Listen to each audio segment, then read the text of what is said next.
The last of Cleveland's big three in and paid. Kevin Love's on a 4-year, $120 million contract extension today, topping out his overall deal at 5 years, $145 million. Love opted out of his current deal to start the new extension and is happy to get paid and stay in Cleveland.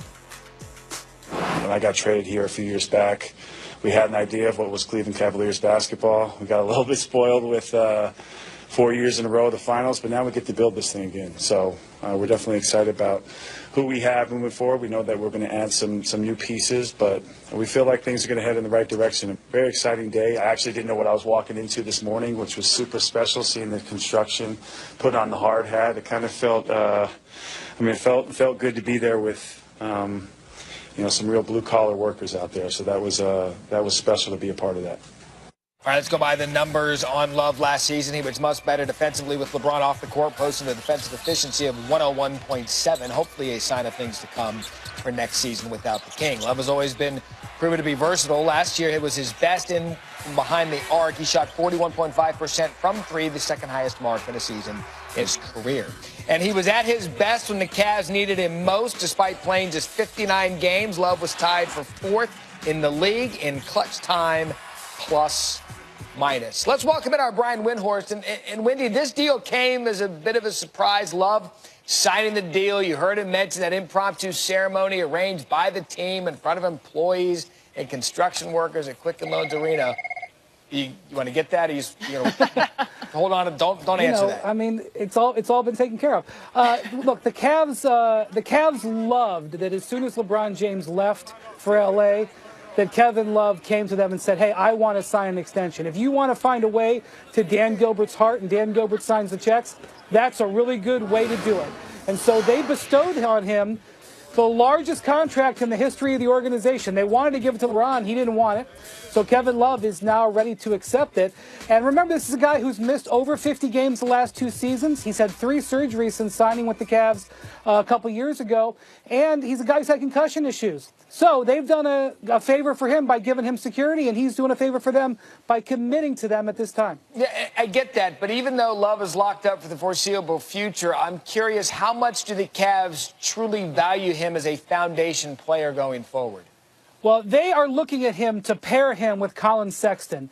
They think that they're going to be a really good match together. They wanted him signed for all of Sexton's rookie contract, which is 4 years, and they think that those two guys are going to be their foundation pieces going forward. Now, is that going to be the case? I don't know. I can't see the future, but that's who the Cavs see as is what they want to do going forward. And they believe that Love being a big man who can play pick and roll against alongside a really good point guard is how you build a winner in the NBA, and that's what they're investing in. Rebuild mode in Cleveland. Brian Windhorst with the latest, all things phone calls here on SportsCenter. At number 7, NBA news. Free agent Dwayne Wade has been offered a 3-year, $25 million contract to play in China. The deal would make Wade the highest paid player in China, which pays players pretty well. He's 36. Won 3 championships with the Heat, averaged 11.4 points in 67 games for the Cavaliers and the Heat last season.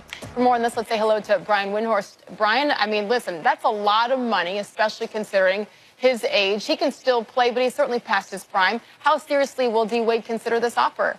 Well, first off, Sage, he's not playing 3 years, so forget about this. This would just be a 1-year decision. And I've been texting with some players during this afternoon, and they're talking about this.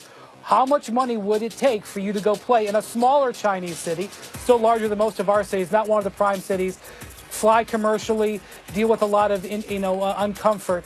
I don't think Dwayne Wade's going to take this offer. I think he's established. I don't think he necessarily needs to, to play in China. However, there are business reasons long term why he's pausing to think about it, and I do think he'll give it serious consideration. He has not turned it down yet. The business reasons, meaning that apparel company, right, that he signed recently, it's like a lifetime deal, isn't it?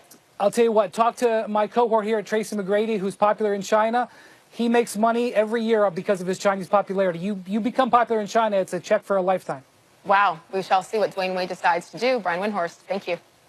News again coming in moments ago. Kevin Durant heading to the Golden State Warriors. How are you viewing this move from Durant?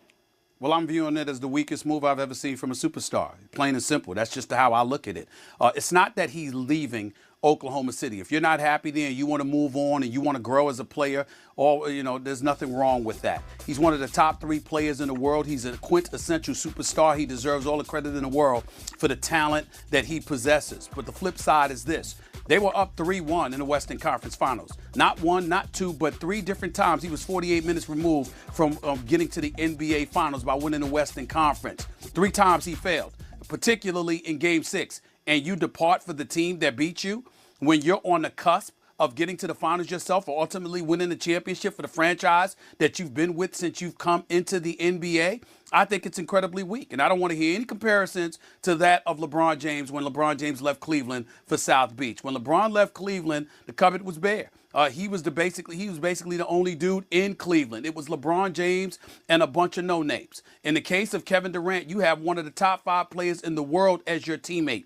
You've got Billy Donovan, who's proven to be an exceptional coach. You've got a coaching staff. You've got a first-class organization. You've got Enes Kanter, Steven Adams, and all of these boys. You are legitimately a championship contender. You are the difference. You are the superstar, and you depart for the team that beat you, that's the 2-time reigning defending Western Conference champions, who's won a championship in the last 2 years. You're jumping on a bandwagon as far as I'm concerned. That's just the way that I look at it. I don't think there's any way to deny that. All the reporters, whether it's Ramona, it's Chris Broussard, everybody doing an exceptional job, pointing out the things that they point out. I don't disagree with anything anybody is saying. But in the end, what it comes down to is that Kevin Durant is one of the top 3 players in the world, and he ran away from the challenge that he faces in order to jump on the bandwagon of a team that's a little bit better, that's already rife with at least one superstar, a couple of guys that can really, really get it done. I just view it as him jumping on the bandwagon, and I think it's the weakest move I've ever seen by a superstar, plain and simple. Chris Broussard, let's say that the Warriors win a championship next year. That's not without the realm of possibility. Do you think it's watered down because it's a team that I disagree with Steve. Okay. I don't think this is much different at all from what LeBron James did in 2010 when he went to Miami. Remember, those Cleveland teams won 66 and 61 games. And I could argue that LeBron's struggles at the end of that Boston series in 2010, they were up 2-1 on Boston. Yeah. He was phenomenal in Game 3 and then struggled the rest of the series, and they lost. And then he went to a guy, Dwayne Wade, who had already won the championship, and with Chris Bosh. So I understand Steve saying they were up 3-1 on Golden State, and they should have won that. But this is similar, Steve, man. This is very similar, I think, to what LeBron did. So I can't rip KD for this. Well, I'm not. Listen, I'm not ripping him for leaving. First of all, I'm ripping him for the team that he went to. You're going to the team that beat you when you were 48 minutes away on 3 separate occasions from beating them yourself. It's not that he's leaving Oklahoma City. It's the team that he's going to. And Chris Broussard, you've covered this league too long. I don't know how in God's name you can sit there and say that it's a similar situation to what LeBron experienced LeBron was the best in player in the Cleveland. league. LeBron was being compared to Michael Jordan. Who was on his team? Criticism LeBron took, which is similar to what you're saying. Answer my question. Whoa. Okay, go ahead. I'm asking a question. All right, Tell me who was LeBron James' teammates. Who are they? They were good enough to help him get 66 wins. I asked you a question. All right. It's a direct question. He didn't have a Russell Westbrook. He didn't have a Russell Westbrook. Keep going. Hold on, Steve. Could they not have beaten Boston? It's not the same. And not only that, there were more things that were going on in Cleveland on a personal level, which you know just as well as anybody, that influenced LeBron leaving Cleveland too. What's KD's excuse? Are you kidding me? I'm saying the issue is not about Kevin Durant's character. Kevin Durant is a good dude. He's a great basketball ambassador. He's one of the top 3 players in the world. It's not about him leaving because he's perfectly entitled to leave. He's earned the right to do what he wants. We're not casting aspersions on him because we're being hypocritical in terms of, oh, he's unselfish. Oh, it's not about the money. Kevin Durant hasn't been about that. Whereas LeBron had his press conference announcing he was going to South Beach. Kevin Durant, when he signed his initial extension with Oklahoma City, did it on Twitter. He ain't about all of that. We respect it. What we're talking about here is you being up 3-1 on the eventual 2-time Western Conference champions, and at the time the reigning defending NBA champions, up 3-1. Not once, not twice, but 3 times. 48 minutes removed from a berth to the NBA Finals. You come up short. And that is the team you leave your team to depart for?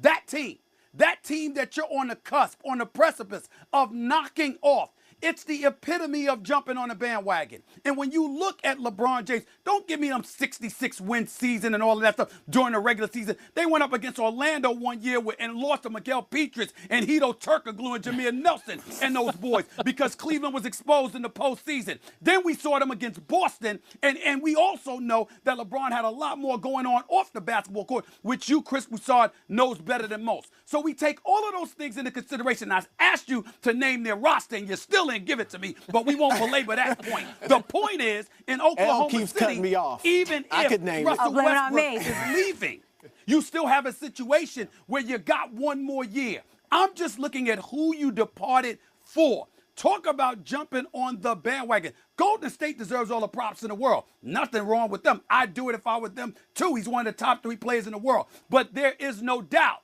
that when you talk about the criteria that comes with being a superstar in this league, the reality is clear. Kevin Durant didn't necessarily embrace that because he's jumping on a bandwagon. Where LeBron went, he was still the man. In the end, what you're looking at with Kevin Durant, you go on to Steph Curry's team, Rock Nation benefits. Okay, Nike and Under Armour and everybody else benefits. Kevin Durant may end up getting his ring. But there's something fraudulent about this, period. You can slice it any way you want. That's what it comes down to. You're jumping on the bandwagon, period. He's too great for that, but he could do what he wants. We're not going to sit up there and say that he can't because obviously. Win. Curve everything else. Win. These ups ain't lit. Win. Hey, he wanted LA. Instead, he'll be in Toronto to start the 2018 season. Kawhi Leonard warming up to the idea of playing for the Raptors, according to Adrian Wojnarowski. Now, earlier today, Toronto GM Masai Ujiri explained why he felt the deal had to be made for Kawhi, despite Leonard missing the majority of the season with an injury.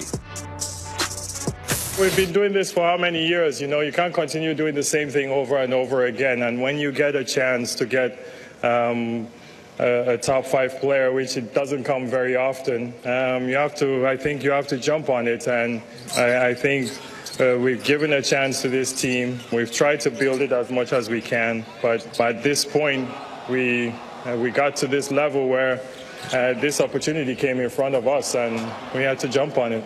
Without all this medical drama that there is, we have no chance of talking to a player like that. Zero. You have no chance. He would be in San Antonio, and we wouldn't have a chance to get him. This is why we have a chance, and this is the risk that you are taking. We've looked at some of the medical, like as soon as the deal was done, and the rest will depend on the physical that will be done shortly. Risks and breakups. Now, here's the fallout. Raptors' DeMar DeRozan, by the way, former Raptor, to start posting this to his Instagram story after he found out about the Kawhi trade. Told one thing and the outcome another. Ain't no loyalty in this game. Sell you out quick for a little bit of nothing. Soon you'll understand. Don't disturb. Ujiri was asked about how it all ended and DeRozan's disappointment. I had a conversation with DeMar at Summer League, and I really want to leave it at that. I think maybe my mistake was talking about what we expected going forward from him. So not necessarily talking about trade, but what I expect from him going forward, and I think that's where the gap was. If there was a miscommunication there, I do apologize to DeMar and his family and his representation. It's not what I meant, but maybe I should have handled it, better. That's what I'm apologizing for. DeMar, what do you think? Okay. This is DeRozan posting the facepalm emoji. Clearly not pleased with the press conference apology. NBA insider Brian Windhorst joining us now on SportsCenter. Wendy, how do you think Ujiri handled this situation with all the talk following the trade with DeRozan? You know, I feel like he did exactly what an NBA general manager has to do. if he sees a trade that he likes that can make his team better, and I really do think this made the Raptors better, he's got to do it. And frankly, Kevin, sometimes if you're an NBA GM, you got to lie. And the word lie can be in a gray area. And whether he directly lied to DeMar DeRozan or not, he did what he had to do. This has happened for decades in the NBA. It's going to happen for decades more. The Clippers lied to Blake Griffin last year. This is just what it is. I think the mistake that he made was when they made the deal a couple of days ago, they didn't come out and be over the top effusive with DeMar DeRozan. But even if they had, he's just as traded. All right, now let's go to the other side here, because now the Raptors have to deal with some questions surrounding Kawhi and his health. You know, he only played 9 games last year, dealing with that quad and some uncertainty about the extent of that injury now. What will the Raptors learn after Kawhi goes through the physical process? Here's the thing, Kevin. We may not learn anything because the Spurs doctors 5 months ago said that Kawhi was clear to play. I'm not so sure that scans and imaging are going to tell us as much as getting on the court will tell us. And whether that happens next week at Team USA or they have to wait till the fall, that's what we're going to have to do to see what Kawhi Leonard actually is. I think a lot of people have spun ahead and said, is he going to stay long term? Before we can even think about Kawhi's free agency, we have to see what Kawhi Leonard can give the Raptors this year. And I'm not so sure anything in this physical is going to stop this trade, whether they like what they see on the scans or not. I just want to see him on the court, regardless of what uniform, right? Because of all those questions, we'll see how this plays out. Brian Windhorst with us on SportsCenter. More NBA news coming your way. LeBron, since he signed in L.A., the Lakers have filled out the roster with some interesting free agents. The newest acquisition, guy LeBron played with before. The other breaking news, according to our Adrian Wojnarowski, the Thunder are sending Carmelo Anthony to the Atlanta Hawks, and then the Hawks will buy out Melo and allow him to become a free agent. Remember, Carmelo has a no-trade clause. The trade also involves the Thunder sending a lottery-protected 2022 pick to Atlanta for Dennis Schroeder. Last season was Melo's one and only season in OKC, and it was forgettable at best. He averaged 16.2 points per game, the only season in his career in which he averaged fewer than 20 points per. Our Adrian Wojnarowski joins us now. What is next for Carmelo after he is bought out by Atlanta? Well, the Rockets are the front runner, Nicole, to sign him. He'll be waived. He'll pass through waivers, and he'll be able to sign anywhere he likes. He met with the Rockets and the Miami Heat in Las Vegas last week at Summer League, had permission from the Thunder to do so, but they have not informed any of the teams of a decision yet. But Houston is a strong front runner. What's the timeline on when this decision could be made next? Well, once the paperwork is done on the deal, it's filed with the league office. You know, again, be a 48-hour waiver process, which he'll pass through. And then, you know, after that, he'll be able to formally commit. But it will be in the near future. And, you know, Houston is enthusiastic about their chances to pair him with his close friend, Chris Paul, and obviously James Harden. Of course, this all starts with the agreement between the Thunder and Atlanta to make this trade. Why does it work for both teams? Well, especially for Oklahoma City. Dennis Schroeder, to get a starting level NBA point guard, 24 years old, to play, you know, behind Russell Westbrook and at times with Russell Westbrook. They were going to essentially waive and stretch Melo's contract. That would have saved them over $100 million. The way they're doing this, they're still going to save over $75 million, but they get an asset now who can play with them this year. He's got 3 years left on his deal. He's a tradable asset in the future. But Billy Donovan, Sam Presti in Oklahoma City, they want to get faster, quicker, and they've done that with Schroeder. Tremendous opportunity for them to improve their roster. And now at Atlanta, with the arrival of Trey Burke and Jeremy Lin, Trey Young from Oklahoma, the 5th overall pick in the draft, you know, this will become Trey Young's team very quickly. All right, Woj, thank you so much.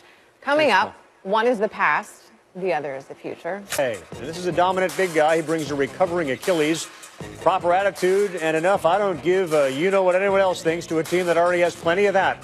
He sat down with Warriors reporter Chris Haynes today. You got an interesting summer. Say the least. There wasn't a lot of offers out there. You're coming off of the Achilles injury, and day 2, you signed. You agreed with the Warriors, and the NBA community went crazy. What was that experience like, just watching? I didn't really care. honestly. It trip you out at all just to see? I mean, it trips me out to just see, like, it's crazy, like, how angry people Hey, not just fans, though. Not just fans. Players, too. You know, it's just kind of funny because before the whole thing started, you know, I was kind of just, you know, wasted. I was damaged goods, you know, not a winner. Just everything negative. And as soon as it happens, it's like, well, he's too damn good to be, you know, so it's just kind of funny how the narrative switches right away when, you know, things don't go the way they expect it to. What's the biggest thing that bothers you about how people perceive you to be?